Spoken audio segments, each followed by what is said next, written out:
Yarrow is a hardy, drought-tolerant perennial. It is incredibly easy to grow from seeds, and it has so many benefits. It is a great companion plant for your vegetables, and pollinators love it. Both flowers and leaves can be made into essential oil or tea for medicinal purposes. Today, we are talking about how to grow or forage for it and ways you can use it. Yarrow is a native to North America and Europe, a perennial with flat topped clusters of tiny flowers and fern like leaves. It is easy to forage and grows everywhere in yards, meadows, fields, and disturbed areas along roads. Mature yarrow has a flower stalk that stands around 2 to 3 feet tall and ends up in a tight little cluster of small daisy like flowers. Yarrow does have a look-alike that is toxic, poison hemlock. It is dangerous, so make sure you know what it looks like. Yarrow has feathery looking leaves. These kind of frilly leaves are unique to the yarrow plant and set it apart from potential lookalikes. Yarrow stems are grooved and have small woolly hairs. Poison hemlock has hairless and triangular leaves. Mature poison hemlock plants have a stem that is covered with purple spots. It gets 3 to 4 times larger than yarrow, up to 10 feet or 3 meters tall. Wild yarrow is white or sometimes pale pink, but there are many cultivars which stand with standout colors. I like the yellow coronation gold variety. Yarrow tolerates poor soils and clay soil and is drought tolerant once established. Start by loosening the soil 12 inches and mix in 2 to 4 inches of aged compost before planting. Seeds can be started 8 to 10 weeks indoors before your last frost date. Yarrow seeds typically germinate in 10 to 14 days when started at temperatures between 65 degrees and 75 degrees Fahrenheit. Light is required for germination, so just press them into the soil. They will need to be thinned. You can also direct sow the seed outdoors in late spring, early summer, and even fall. Space plants 1 to 2 feet apart to allow for spreading. Water well after planting. Water well after planting to help roots get established. Yarrow is very drought tolerant once established. If rainfall is less than 1 inch per week during the summer, provide supplemental water, but avoid overwatering it.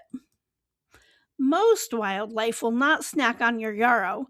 In fact, it can be toxic to pets and livestock.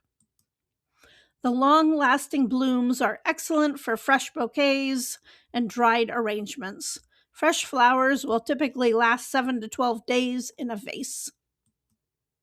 Harvesting yarrow depends on how you want to use it. For a bouquet, you want to cut off long stems. It looks really pretty with wild grasses like timothy and daisies. If you are making an infusion, then harvest flowers when they are fully open, but still vibrant. Cut stems in the morning after the dew has dried. Tie them into small bundles with twine or rubber bands and hang them upside down in a dark, well-ventilated area. They will typically dry in 1 to 2 weeks, and then you can store the dried flowers in airtight containers away from the light. So to make an infused oil is super simple, and it's great for using on minor cuts and burns. It even works well on acne and eczema. Take a small jar and stuff it full of your dried flowers and stems. Then you want to pour oil over the flowers so the oil fills up the jar. I use olive oil because I always have it around for cooking, but you can also use jojoba or avocado if you want. Then just let it sit in a warm, sunny window for 6 weeks before you use it. One caveat: it does best if you kind of rock the jar back and forth at least every other day or so. Yarrow pairs well with calendula. Check out my video on it for an easy solve recipe. The tea does have a bitter taste, but it's great for colds or flu symptoms. I add some lemon and honey to make it taste better, and it adds more kind of nutrients, can kick.